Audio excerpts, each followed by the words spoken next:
Save our planet.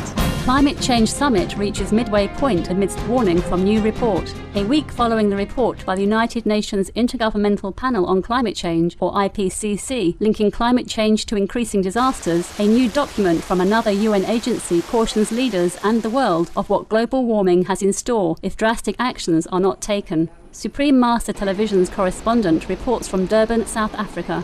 Inside the conference rooms in Durban, negotiators are finalizing the first week of talk before the country's ministers and head of state arrive next week. Outdoors, increasingly erratic weather patterns here in South Africa remind us the time is now to act on climate change. In Durban at this time of the year, it should be hot, and we've noticed there's a lot more strange weather going on. And when we do have storms, they're more severe than what we've had in the past. On Tuesday, a new alarming report released by the United Nations World Meteorological Organization stated that if global temperature continue to rise, there's a point at which climate change will become irreversible. The report cited recent findings such as Arctic sea ice shrinking to record low volumes in 2011, as well as being the 10th hottest year since record began in 1850. Meanwhile, as extreme drought in East Africa has claimed tens of thousands of lives, the U.S. saw 14 extreme weather disasters so far this year, with damages of at least $1 billion each. And Asia and Latin America were hit by deadly widespread flooding. The state of Tabasco has been underwater. They simply cannot cope with the floods. And currently, this year, we are suffering in the north, perhaps the worst drought in 70 years. Climate change is not just a possibility, it's something that we are already suffering. As we are talking now, our environment is under intensive care unit. It needs really rescue. With such urgent reflections being seen around the globe, members of the Supreme Master Qinghai International Association have been campaigning for one measure and effective way to lower temperatures, the organic vegan diet. They have been distributing SOS flyers and other literature along with delicious vegan sandwiches, including at the nearby Climate Change Response Expo, set up by the South African Department of Environmental Affairs to invite organizations and companies to present their green initiatives. The response to the vegan solution has been excellent, with some even pledging to be veg.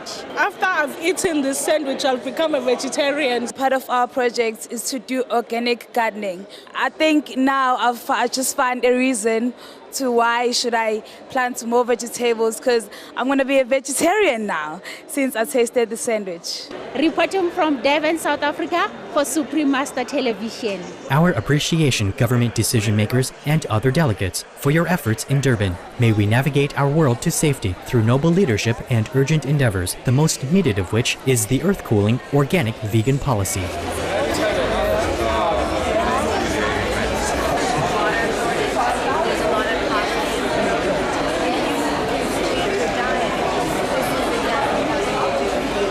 During a 2011 interview with the US-based Spiritual Awakening Radio, Supreme Master Qinghai explained the root cause of the world's calamities and urged the government leaders to use their power to save the planet.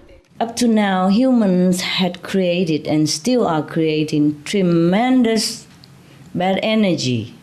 You see, bad karma. That means bad energy. That twists around us like chain, and it gets tighter as every passing moment.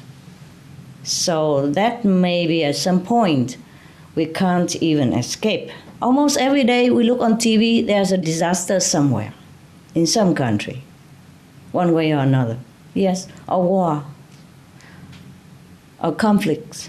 We need intervention now, more than ever, from a force that is much stronger than this binding chain to break it loose. That power is the universal love within ourselves. I do believe that vegan will save the planet, and I do believe that the government leaders, the world leaders, can bring it into fruition, make it into law even. People are ready. So vegan law should be implemented, because it's a loving reminder of all citizens to be peaceful within and without, live and let live. If we do not kill animals, then we will not kill man, and peace will be naturally achieved.